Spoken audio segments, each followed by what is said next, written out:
Good afternoon, good morning, good evening, wherever you're broadcasting from. This is Michael Goldberg, and welcome to Job Seeker Journeys. I am super excited to have two fantastic guests. My first, she just goes by G. It's just so much easier to call her G. But Jihan, how do you pronounce your last name? Haridi Arnowski. Perfect. I'm married to a Polish man. There you go. Yeah, there you go. Hello. Thanks for being on the show. And hello to my other wonderful guest, Alma Rinaz. How are you? I'm fine, thank you. I didn't chop your name up, did I? Did I pronounce that correctly? Oh, you're freezing up a little bit there, Alma. We'll let you catch up. You froze up just a wee bit. So, well, perfect. Well, thank you so much for being on the show. You're about to hear two dogs bark in the background because the mailman is putting that in there, so I might go mute. So why don't we start? Ooh, she was quiet today. Let's start with this. Let's start with telling us about yourself. Give us your 30-second pitch. Alma, do you want to go first? Okay, sure. Please. Go forward. Okay, okay, thanks, Michael. My name is Alma Rinaz, and I am a bilingual, binational professional who has experience in international education. But where my superpower lives is where technology, education, and social good come together. I recently completed a JavaScript coding bootcamp, and I am exploring the wide world of cybersecurity as my particular interest in technology. And I'm looking for ways to serve in a technology organization that builds services that helps to empower communities. Love it. Excellent job, by the way. You must have had practice on some other show. I don't know what it is. Yes. So, G, why don't you tell everybody a little bit about your wonderful self? Hi, everyone. As mentioned, I am Jihan Haridi Arnowski, aka G, for obvious reasons. And I live and breathe and sleep the world of HR and have done so for the past, 15 to 20 years or so. Newer to the Dallas-Frisco area from Michigan. Woo! But really right now, I'm in transition and just really expanding on my networking. So you want to talk superpowers, and I'm sure we'll get more into this later, Michael, but I can't really use the word superpower per se. I'm more about strength from the Strength Finder platform, if you will, and I'll be happy to share all about what my top number one is. But essentially how I live my mantra is I work to cultivate the workplace experience for self and others that's sustainable, flexible, laughable, and tweetable. Nice. Perfect.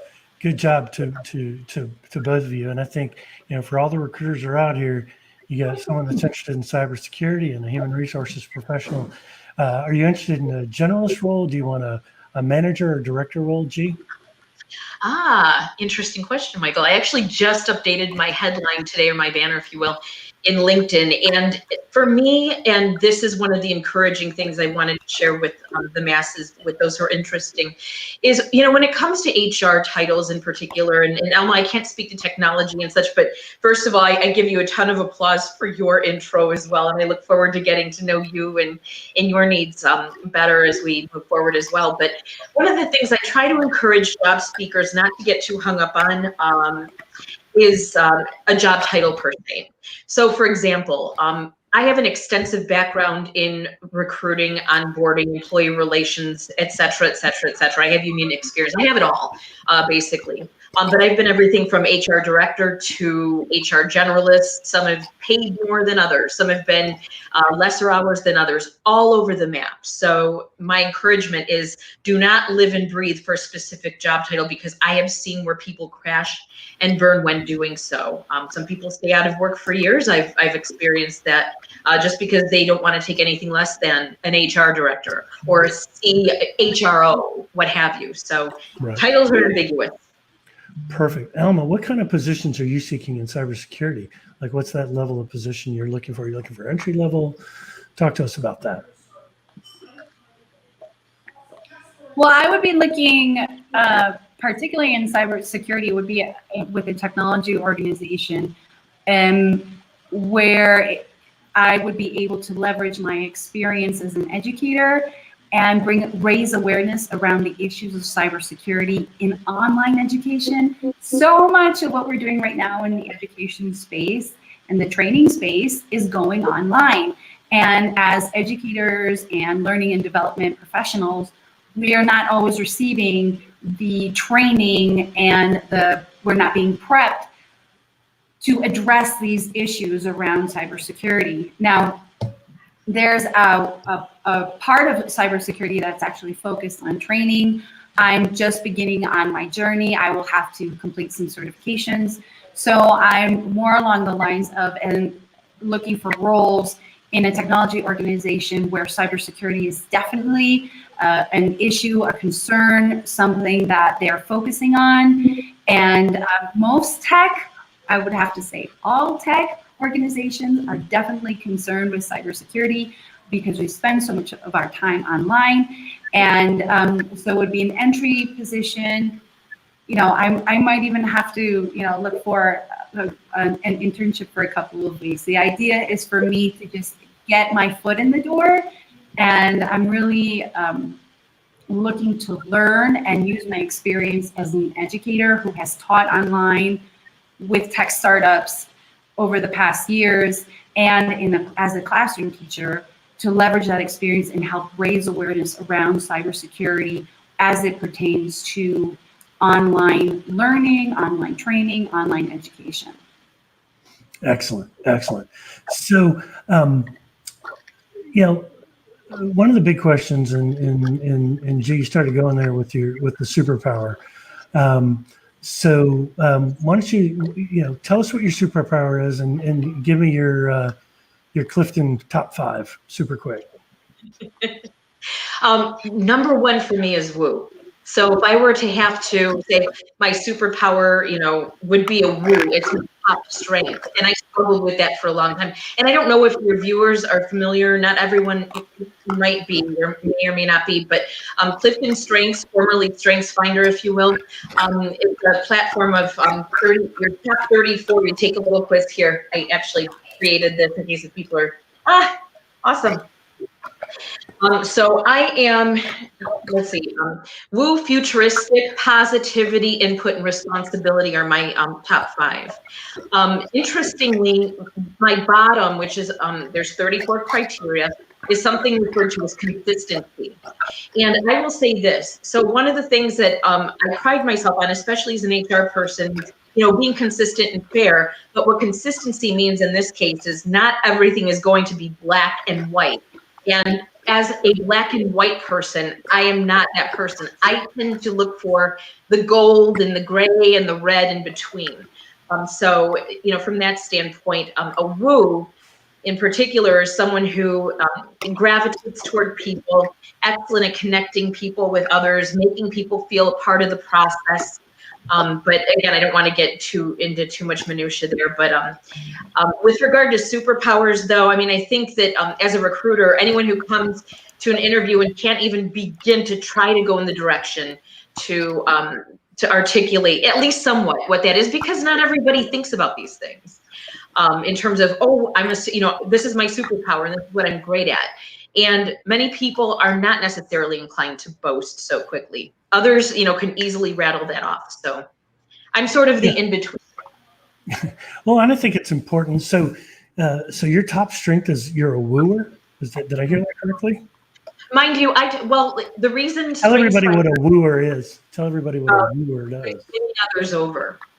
So what that means is, in abbreviated form, if you will, when you're at an event or when you're, working a room, you're very quick to, hey, be that first person to approach someone.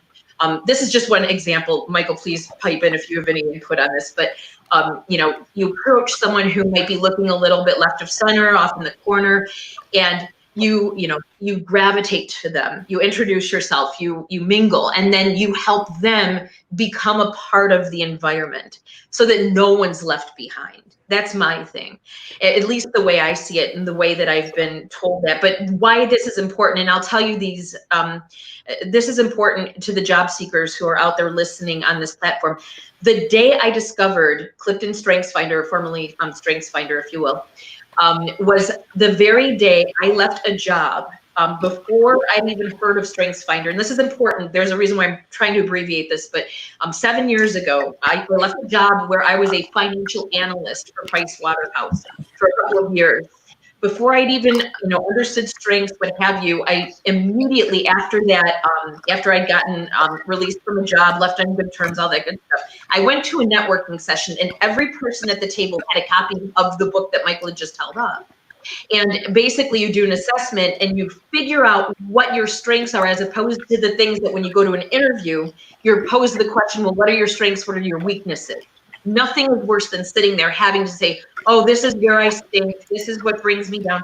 And I learned in that moment that analytical was number 30 out of my 34. So I spent 2 years in an analyst role when I probably should have been doing something more for the people. So that's my spiel on StrengthsFinder. I encourage job seekers, if you haven't done it yet, get the book, take the assessment. Happy to connect, and we can talk more about it. It's what I'm really passionate about. So It's only $50. There are even free versions out there, but I recommend you do. It's through Gallup, so like the Gallup polls, which so it's only 50, so you should do that. All right, Alma, it's your turn.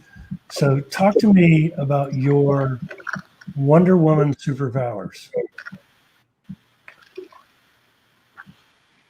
Yeah, so I did the StrengthsFinders. I have the book and I did the test and everything, but I do not remember off the top of my head what my profile is, but I remember it being very helpful.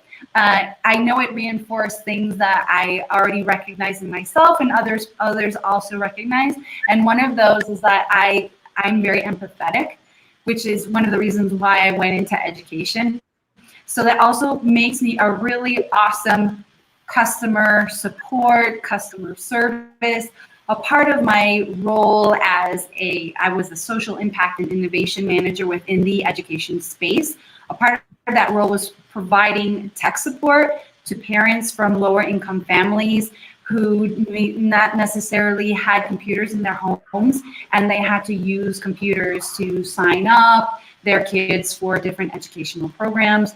Another one of my strengths is communication. I'm bilingual. And so bilingual people have to navigate this interesting world of what nonverbal communication means in different cultures. So that also makes me very culturally aware.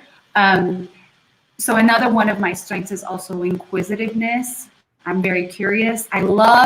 That's one of the reasons why I started my transition from education into technology. I started teaching technology, and I became fascinated. I quit my job and did a coding boot camp. And so now this is something that really is pushing me towards cybersecurity, because there is this whole area of education and policy that is very interesting to me and excites me, because I know that I can have a really fulfilling career in that field. And especially since it's one of those high growth fields that maybe, you asked me, Michael, so what is the name of the role that you're looking for? That title, that might not even exist yet. So I'm going somewhere where it's like I'm just a big geek at heart, and my idea is that you're either Star Wars or Star Trek. I go on the Star Trek path of boldly go where no one has gone before. I like this idea of discovery and helping people discover along the way, which is why one of my passions is also raising awareness and educating people about issues of concern like cybersecurity in education.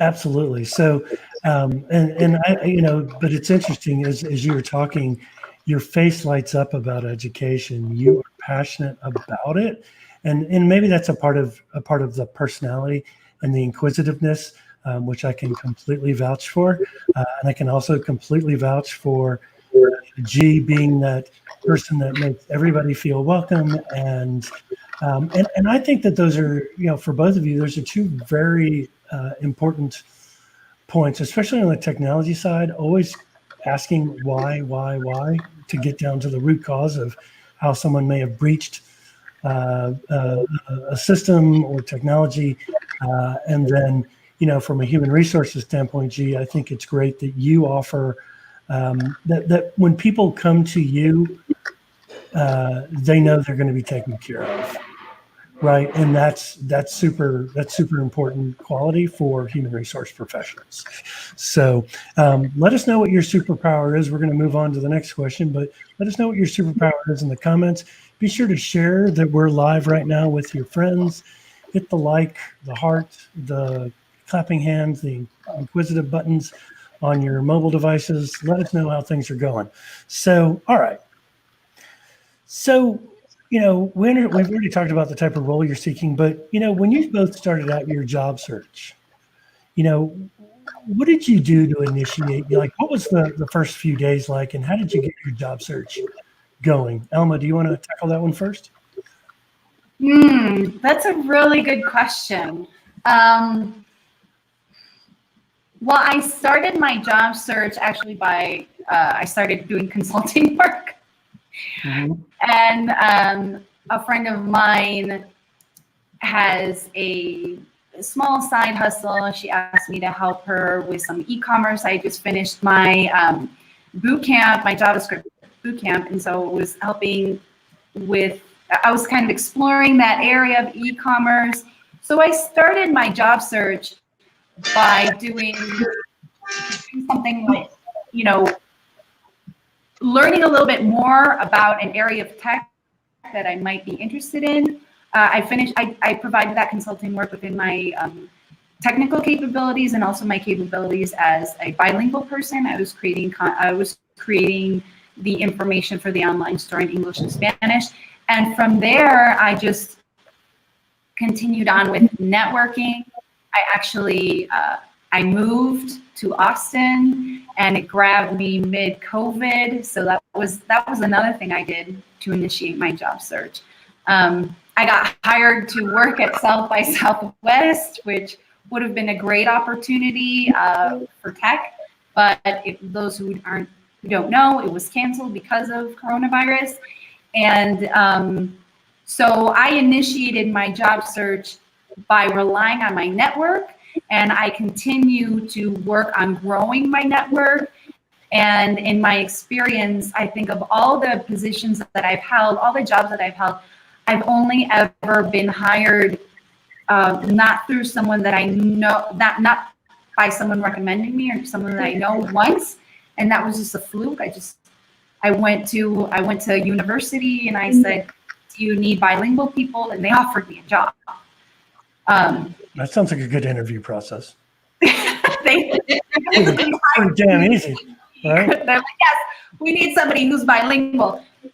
But right now we're faced with a lot of unprecedented situations. I've worked remotely before. I've worked from home before. Like I said, I've been an online teacher. So looking for a job in remote positions has its own unique set of challenges. It does. So how have you, what are the challenges that you've run into? I'm curious. Can you talk about those a little bit? So one of the challenges I've faced has been companies or organizations saying that they are remote, but then they say, but we want somebody, this is a remote position, but for somebody in Oregon. Okay, well, then it's not really remote. I mean, it is, but it's not. Some companies, some organizations define remote a little bit differently than others. So that's one. I also feel that I face perhaps some some, I don't know, the word is prejudice around the fact that I have so much international experience working internationally. And I've spoken to other colleagues who are international educators that when they moved back, for example, one friend who is Canadian, she felt that when she moved back to Canada, her experience teaching overseas in other countries was not appreciated or looked at the same by decision makers, recruiters, as if she had had experience teaching in Canada. So I get the impression that since I have so much international experience, that is something that has been like, well, why are you looking for roles in Texas, or why are you looking for roles in Austin if you have all this international experience? Because there are international companies in the United States that give people the opportunity to work internationally. Are people really asking you that question? Or is this in networking meetings? They're asking me questions like,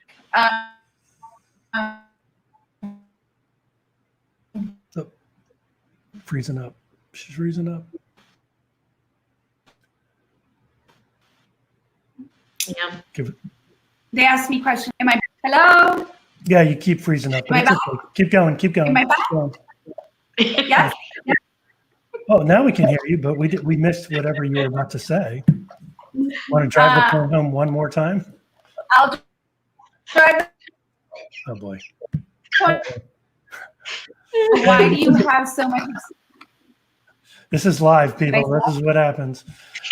Sorry. Well, but what I would do, here's my advice. I know where you're going. Here's my advice. I mean, you could also look at companies, because you're bilingual in, I assume Spanish is the bilingual, that you look at Latin American countries or companies that have a presence here in the U.S. or will allow you to work remote based where you're working, whether it's back in Texas or are you in Puerto Rico or Mexico? I forgot. No, right now I'm in central Mexico.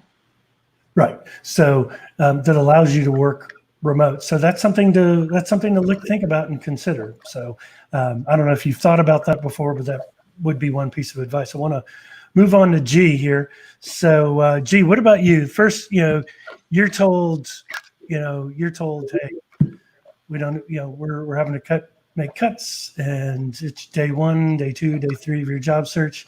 What are some of the things that you did to initiate your job search?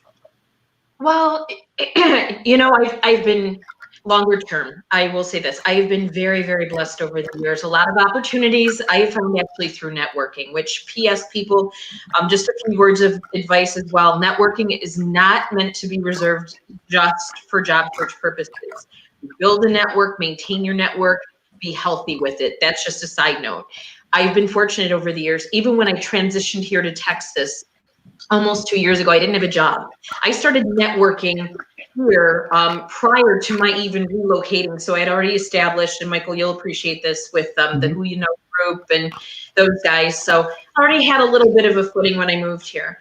Did some contract work, and then all of a sudden one day I went to an event, and Elmo, like yourself, you just sometimes get connected through networking. And a few weeks after I met someone, I had an opportunity for a startup HR position, not too far away. It was a matter of, hey, G, we need the help. Would you be interested? And I thought, bells, let's do it. And so that lasted for just under 10 months, literally to the day. And unfortunately, some cuts had to be made, and left on very, very good terms. I will be truthful, though, about this. I struggled for my first few weeks, had a couple of personal things, health issues, what have you. So I wasn't as gung-ho to do the heavy lifting that I had done in previous searches. I will say this, though. I've started getting my mojo flow back, if you will, over the past few weeks, having great connections like Michael here and others within Dallas HR for me. Hopefully those of you job seekers who are listening are connected at least to your affiliates of your profession, and just reaching out, not being hungry about it. just, putting the feelers out, and not being frustrated if you don't hear back from someone right away. That's the biggest thing. Because I know sometimes people question, oh, do I need to, and Michael, you'll appreciate this, I'm sure, hey, do I start stalking people? Hey, do I need to keep reaching out? Hey, what do I do? How many times do I have to contact someone? And that's not the way to do it. The opportunities will come to you. Sometimes you just have to let them and leave it alone, as it may be. So that's just my 2 cents. No, and I love it, and we can certainly talk about that during our question and answer portion of the show. So, Alma, you're back. I will tell you, your connection is coming and going. So I don't know if you want to move back to the room where you were that has better signal. Yeah, I'm gonna try moving. Okay, so go ahead and move, and then I'll ask the next question, and G will continue from there while you're doing that. Okay, so G, you ready? You there? Shoot, Okay. I'm here. So it's the question on the screen here. What are some of the techniques or hacks that you've used that are unique that you'd want to share with job seekers that you've kind of found to be helpful? I've thought about this, and thank you again for the prompting of these questions. I think that was the one that I really didn't have a specific answer to. I think, again, going back to the fact that, first of all, the unique job search really does come from being unique, period, is my thought. So for example, in my case, I have my unique tagline. I have like a little bit of a spicy, fun, catchy headline or banner item, if you will, or just ways to sort of differentiate yourself, because people will view you. In terms of, the hacks, of course, I've heard everything. I've heard people go to Indeed, apply for a job and get it in, a day or two, they get contacted. I've heard I can think of a couple of people in particular, Michael, who you actually know, but, you hear those stories, and then you hear of people who are, sweating bullets and throwing their resume out on LinkedIn and responding when already 300 applicants have been out there. Now, how do you differentiate? Of course, it's always great to have, be connected to your network. Another great resource, of course, is the Who Ya Know group. So I don't know, Michael, if you'll be talking or speaking to any of that, but just another resource here in Dallas for all industries. Amazing. They'll help with the job search as well and give you tips there. They've been instrumental. But yeah, nothing too specific beyond that. So if there's something creative and catchy and kitschy out there, Michael and Alma, please do share, because I'll take any suggestions that you have too. Well, go ahead, Alma. Well, what has helped me, believe it or not, in the past has been volunteering. I have been hired on. My last full-time role in international education was thanks to my volunteer work. And it was a way for me to also get more into the world of technology. I was volunteering for an educational nonprofit that brings a STEM educational program to girls ages 10 to 18 around the world. And thanks to that, I have networked with people in Silicon Valley. I have networked with people in, believe it or not, Mexico City. And so it's allowed me to broaden my network. And it's also, I've been helping graduate students in computer science and data science with finding internships. Thanks to my volunteer work and my network, one of the students that I've been helping actually got offered an internship. So that volunteer work has just paid. It's paid me back in my time and my effort, and it just keeps giving and giving and giving and giving. And I continue to volunteer, and I feel really passionate about it. And that's how I'm able to kind of tie my interests together. Right now, I volunteer with somebody who is incarcerated, and that has actually ended up teaching me a lot about the stock market and finance and investments. And it's just something I do because I feel passionate about education. It's creating educational content for financial literacy and education from somebody who is phenomenal. And I suggest that everybody look him up. He has a TED Talk that's been viewed more than 9 million times. His name is Curtis Wall Street Carroll. You'll find him on Instagram and YouTube, and all of the content that exists there today, I have had a hand in creating. You'll hear my voice, you'll see my face, and you can also see his TED Talk. And I can drop a link to his website. I really in the comments. Do it in the comments. Do it in the comments on live. Through your computer, so that everybody catches that. So that's awesome. That's awesome, Alma. So, and then she must have hit the wrong button. Man. So, all right. And the one that's lasted so far, Michael. Go figure. Right. Yeah, this has been the most creative group I've had. That is for sure. What the heck happened? What did you do? I went to comment, and it just took me out. No, do it on your phone. Do it on your phone. I will. In the LinkedIn Live. So, and I'll throw this question to G at first. So, G, what have been some of the frustrations you've gone through, and how have you overcome them? Oh gosh, there have been plenty, of course. I would say, again, being, what is it? Expression, a small pond in a big sea, or small fish in a big pond, whatever you want, because I'm horrible with analogies and all that good stuff. Anyway, I digress. I think it's, again, as I referenced earlier, not really knowing the ins and outs of how to infiltrate, especially in a LinkedIn job posting. When you go to respond after receiving an alert, how do you become, jump ahead of the, 350 people who've already applied, be one of the first job seekers, even when you're already premium. I'm still trying to figure out those hacks, if you will. And, one of the things I've learned is, like I said earlier, it can be frustrating, period. You can have several doors kind of shut. Maybe some don't even open for you. You reach out to people that you're told will get back with you. They don't. It can be messy, but then you get the really good stuff that goes with the not so good.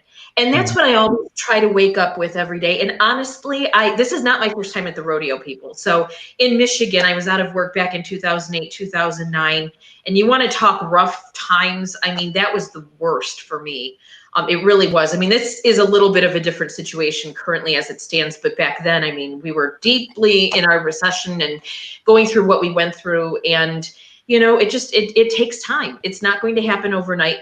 The only advice I can give, and I don't know if this is the right time to do it, Michael, but aside from the frustration part, people don't be so quick to jump for a job. Just to take a job unless it literally means having the paycheck that you very much need in order to survive. At the end of the day, you don't. And Michael, I think we briefly talked about this recently when I got a phone call for something, and it was like, stick with what you know, and the good will follow. So it's challenging to keep a head up, but at the end of the day, the good does come. So just bear that in mind going forward. Yeah, I mean, I really think those are some great suggestions. One of the things that I've been studying up on is you really want to apply within probably the first day or two of seeing a job. So you definitely want to set up job alerts to your companies and to specific positions at your targeted companies. That way you're in the know as soon as they go live. So Google alerts, LinkedIn alerts. If you have target companies, set up keyword alerts in their system so you get notified of positions related to your area of expertise. Because generally what the recruiters are doing, and you know this, G, is they're looking at the first 20 to 25. They're trying to get candidates. They're trying to get to about 15 candidates that they can phone screen so they can have the top 3 to 5 candidates in their to present to their hiring managers. So timing is everything. And but that's why I always advocate that your job search strategy should not just be about applying for jobs. There's much other things that you have to consider. So, but thanks for bringing up and sharing that. I think those are points all well taken. I think the other thing is to be patient. just be patient. And, you're right. Don't take the first job. I mean, if you need to go if you're a project manager or in IT or in HR or in recruiting or in accounting or finance, take a contract job while you're looking. If that's going to help you, don't. If you go and work a 40-hour full-time job in, let's say, retail or restaurant, is when they start back to hiring, you're not going to be able to focus on your job search. You're going to have a lot harder time networking because you've been standing on your feet all day. So I would not suggest panicking unless you have just totally run out of money to do things like that. But believe you me, these companies see through the people that are doing that and may not even call you to come in because they know you're looking for a bridge to get you over until you find a full-time job. So, yep. So Alma, it's your turn. Tell us, if you didn't hear the question, what are some of the frustrations that you're running into, and how have you overcome some of those frustrations? Well, I think she nailed it right there. It's the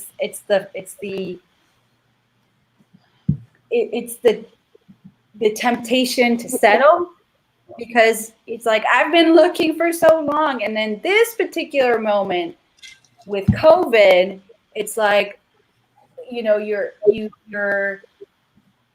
hearing all this news about people being laid off, and it's like, who's ever going to hire me now?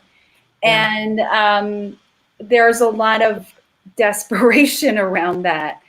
And what I have done, and I've never done this before, it's the first time, I actually started working with a job coach with the career strategist, and it's been like my lifeline, because as G also explained, every week that we meet, she reminds me of, okay, but you don't want to settle. You don't want to take something that you're just going to end up hating or regretting, or it's not going to be the right fit. She encourages me to think about attracting that right role, the right organization to me through, for example, how I present myself on LinkedIn, and how I can showcase my work. So, for example, one of the things I'm going to be working on this month is revamping my website, because I haven't done it since I did my coding bootcamp. So now it's time for me to show off some of my technical skills on a new website. So it's just, you know what, Michael and G, I think it's very similar to dating. I really think it's dating. I feel like the job search is a lot like dating. I've been in that position where I'm like, I don't want to be alone. So you just go out with whoever, and it's not that you're particularly interested, and this sounds horrible, but you're like, why did you go out with that person? Well, because they asked me if I wanted to go out for a drink. So I went out, and I just, I wanted to stab myself in the eye, but I just didn't want to sit home alone again on a Friday night. Or you might, it could also work out where you like go on a blind date and it's a disaster. I think there's a lot of parallels with the job search, and it's just playing like that long game and finding something to kind of tide you over. And for me, what helps keep me sane, apart from the job search strategy coach, is continuing to learn. So I'm wrapping up my graduate degree. I'm putting the finishing touches on I have to present a thesis, and I'm learning about cybersecurity with an online course, and I'm just doing training, and that helps keep me on like that straight and narrow of like, I'm not going to settle. This is what I want. I'm not going to settle. And finally, I would say setting up systems instead of having a goal. Like, my end goal is to have a job. Okay, let me set up systems that will help me get there. So having a list of people that I should be connecting with every week on LinkedIn, following their activity, going down as my coach says, going down the rabbit hole of what are they commenting on? Who are they engaging with? It's like, it's professional stalking. It's LinkedIn stalking. You want, there's somebody, for example, for me, there's someone in the field of cybersecurity that I'm really interested by their work. I'm going to go down that rabbit hole and see, okay, is anything that they're doing related to what I'm interested in? And, just kind of following that, but having a structure in the sense that I'm putting up, lists of, parts of that system of what do I need to do every day? What are the systems I need to make sure that I'm going to see results? Right. I mean, and that's the hard part, right? Is seeing those results. So, in terms of,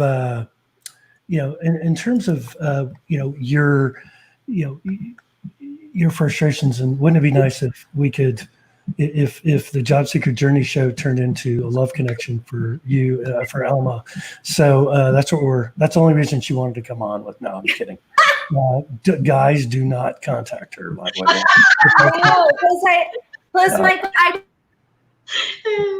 Michael, She froze with her mouth open. How pretty. So, all right. So, guys, I've asked you some questions, and I'd like to call out Jordan Prince, Miak Fasal, and we'll start with her question. She's an international student. She's trying to find a job during this time. What do you suggest for people like me? I'm a recent graduate looking for both part-time and full-time roles.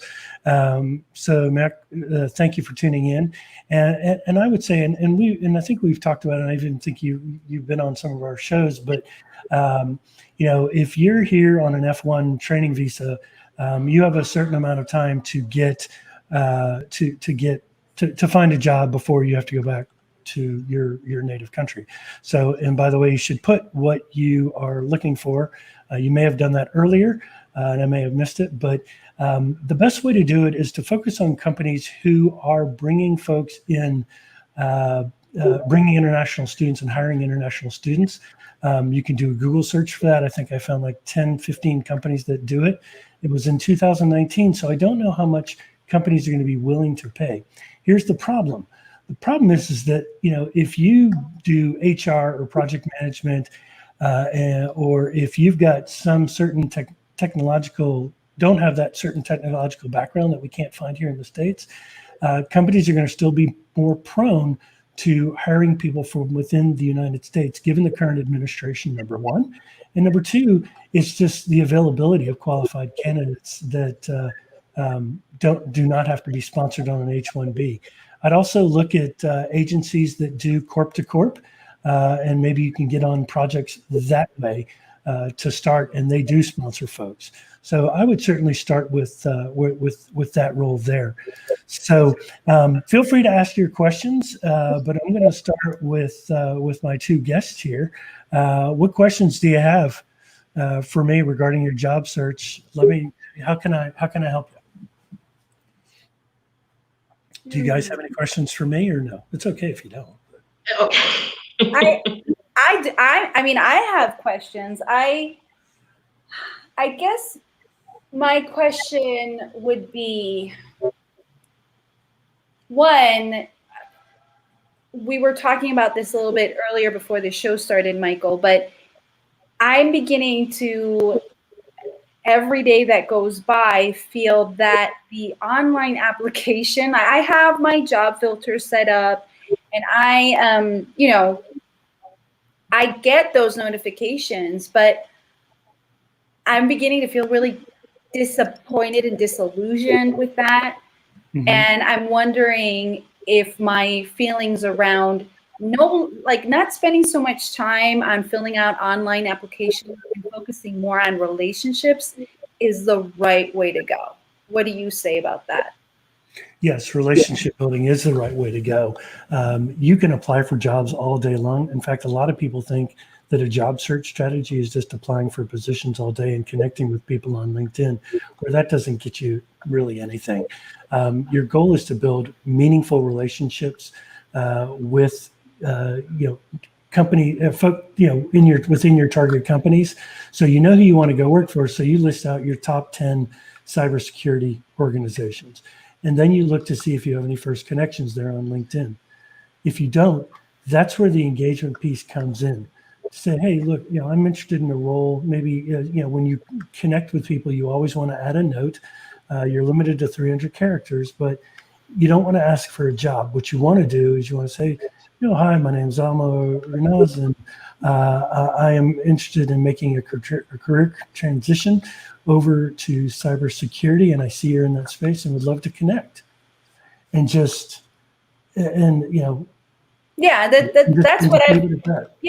what I've been doing. I've been doing it to the point where I'm going to be on a cybersecurity webinar next week. So it's like, there you go. I've been doing that. Now, my next question would be, what about those folks that I have reached out to, I have sent that personalized message to, and they just don't respond? It's like, thank you, next, or what? Are you doing all this on LinkedIn? This is all on LinkedIn. Yeah. So the first tip that I'll give you, and let me do something here. I'm going to share my screen. Is to look at their activity, right? And I know you've heard us talk about this. So I'm going to pull this up here real quick. I'm going to share my screen. But basically, what you're going to do is you're going to go and find. You want to go out and look, and let's say, hopefully this is showing up. Is this showing up? Am I sharing my screen? Yes.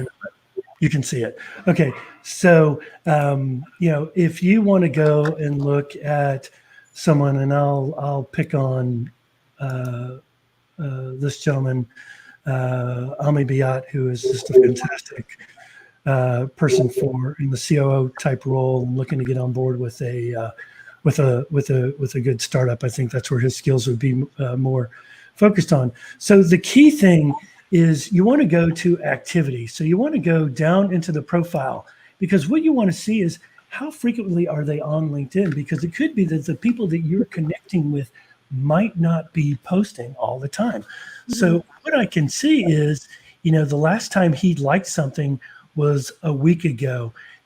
He's liking stuff here. He commented 3 weeks ago. He's not an active poster, right? He doesn't. In fact, I don't see anything the last time. And so that he actually came up with content on his own. And I'm not trying to pick on him at all. What I'm showing you is that some people are more active than not. You go to someone like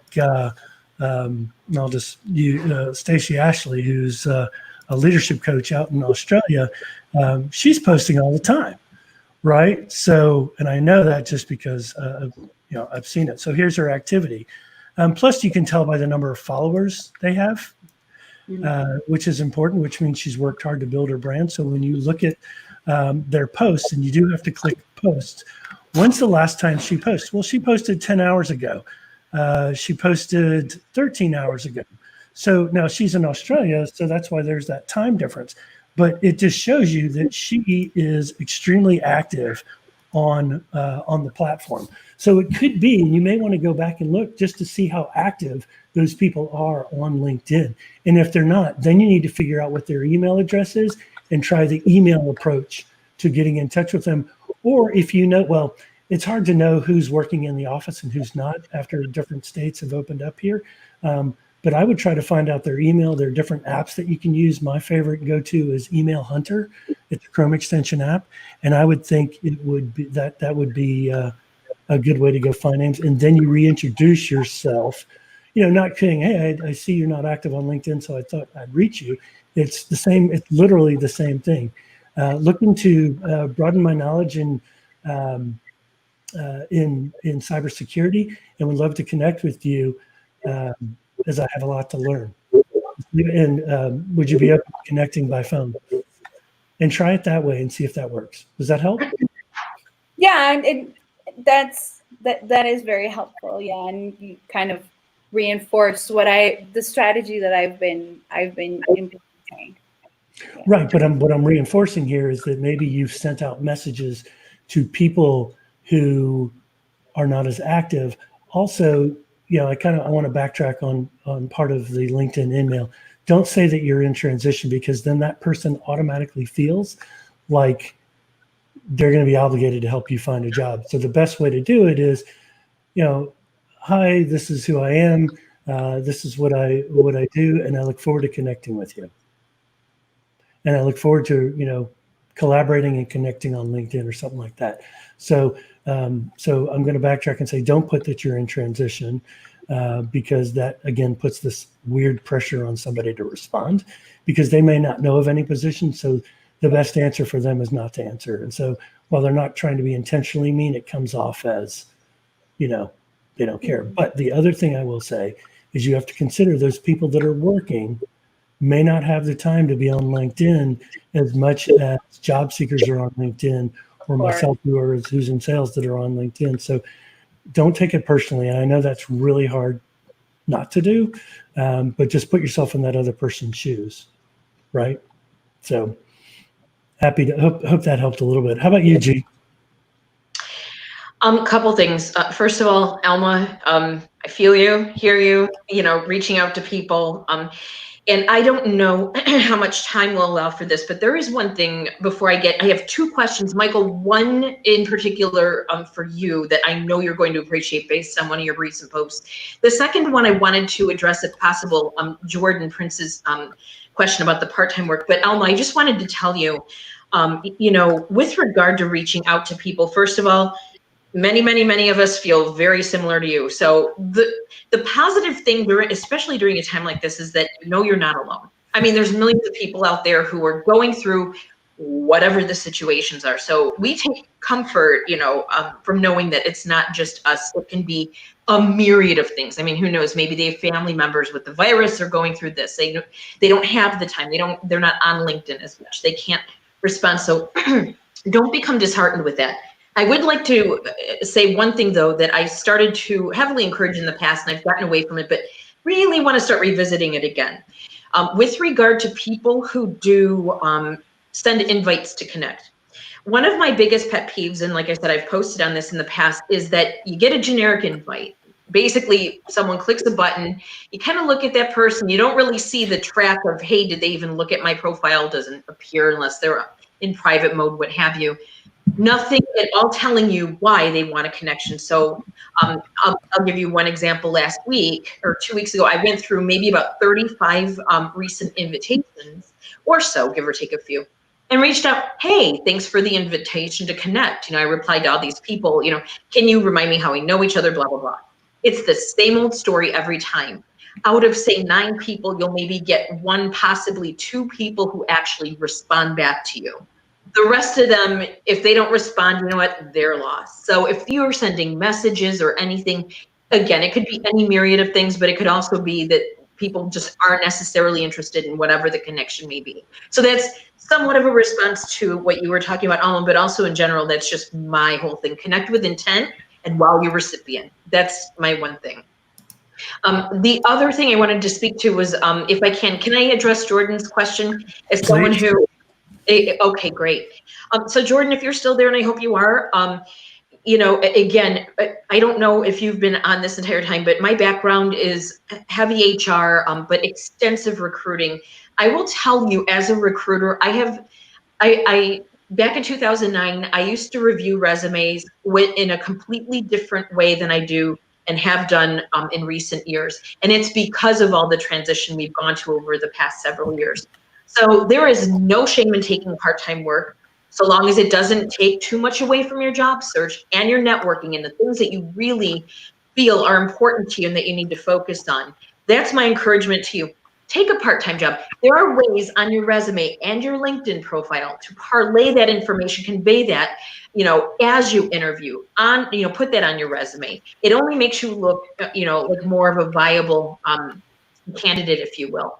Just goes to your integrity and such, but there is no shame in taking a part-time job. Trust me. Contract work, some people poo-poo it. Most nowadays are all about it, as Michael was saying earlier. The second thing, Michael, not so much a question, but kind of a question. And I didn't finish reading it, but the other day you posted something about number of followers. And you had shared that a question came to you about, or a comment about someone wanting like 30K plus followers, so 30,000 followers. Your response, well, what's the meaning of that? What does that mean? And I guess there was some kind of dialogue that was going back and forth. And then I read at one point something that sounded a little bit like you were kind of bummed out about, like, you know, the responsiveness or something happened. Can you speak to the significance of followers versus connections? Because, you know, to me, I don't place much value in connections unless they're true connections. And that goes back to why, if someone reaches out to me, I'd like to know why they're looking for a connection versus having 30,000, you know, connections, if you will, or followers. Can you speak briefly to that? Or Yeah. Yeah, no, so on Sunday we had somebody, or I saw somebody was posting out there that they're shooting to have 30,000 followers in the next month or two. And I just put out there, I was kind of being snarky, and I ended up deleting the post because I got, roasted over that. I didn't even know. But basically, my point was that, connections are people that you are first connections with. They're no longer a second degree connection. They're a direct connection. You can message them. Now you can message second degree and you can message third degree. Followers are people that want to follow you so that when you post something, if the algorithm is working correctly on LinkedIn, it's going to notify the people that follow you that you are live. So to be honest, I had someone that I guess is following me, and he put, how can I quit getting notifications about this show? And I'm like, it's not me. You're just connected to me because you're following me. You're getting that. It's up to you whether or not you want to connect or disconnect. And it was the first time I had seen that. It kind of took me aback a minute. But the goal isn't to have 30,000 connections. And by the way, 30,000 is the limit on connections. You can have unlimited followers, but you can only have 30,000 connections. And yes, I've got close to 14,000 connections. Do I know all those people? Hell no. I know maybe 2 to 3%. All right. But if I can make an impact on somebody and I'm sharing with somebody, that's what it's all about. It's about bringing in and creating meaningful relationships by sharing your thoughts and what you experience. And it's just a dialogue that you're trying to create on LinkedIn. So unfortunately, when I did that, it was that person, and then one of, I guess, her buddies was just raking me over the coals. But you know what? It's fine. We call this. It's similar to what they call potting, where you get people to follow. So it not only helped her, but it could help others by increase their number of connections by connecting with the people that here are the people to connect with, right? And I just don't believe that that's a meaningful way to do it. And I've got folks like Adam Posner and Rena Watts and Judy Fox and Anna Morgan and quite a few people that also agree with that. So there you go. So we are at the 2:00 hour, which means our time has come and gone. And it's been a pleasure having the both of you on. If you would like to be a guest on the show, just email me at michael@hiringtransform.com. Happy to bring you on. As a result of participating, you will get a free hour of consultation with me, and we can talk about your job search and how I can help you. So thanks everybody for tuning in, and we'll see you next Wednesday. Same bat time, same bat channel. That's 1:00 Central every Wednesday. Be sure to tune in to the Job Seeker or register for the Job Seeker Hotline show. It is a free webinar event that we're doing now. I can't believe it, Alma. 8 weeks, I think. Can I plug it? Can I be like, Go for it. Go for it. Join it. It is a lifeline. It is so uplifting and positive. And I think I've been on it maybe from like the second episode or the first or the second. No, you're on the first. but it's a part of my mental wellness routine. Remember, I said something about systems. It is a part of that system. And I strongly, empathetically encourage those who are watching to join. I was going to say like, subscribe, and comment, but join the Job Seeker Hotline show. It's amazing. Yep, you can go to my page, look at events, and you will see the registration for that. Again, it's free. We're only going through the end of July, so July 30th will be our last show. We've made that commitment because we have to have boundaries, right? And, Yes. will we reignite it in the future? It depends. So thanks everybody for tuning in. I hope you'll have a fantastic day. Remember, be safe, stay inside. If you go outside, wear a mask. Don't spread this stuff. And remember that we need to care about one another, especially during this time, and what we're experiencing here in the U.S. is terrible. But embrace one another, hug one another, tell people you love them, no matter what color their skin or national origin. Just let them know you love them. Hope you all are great. I'll say peace and out. And thanks so much for joining. Thank you, Michael. Bye, Dee. Bye. Thank you so much, everyone. Stay healthy Thank you. and be kind to each other. Be kind. All right, ladies.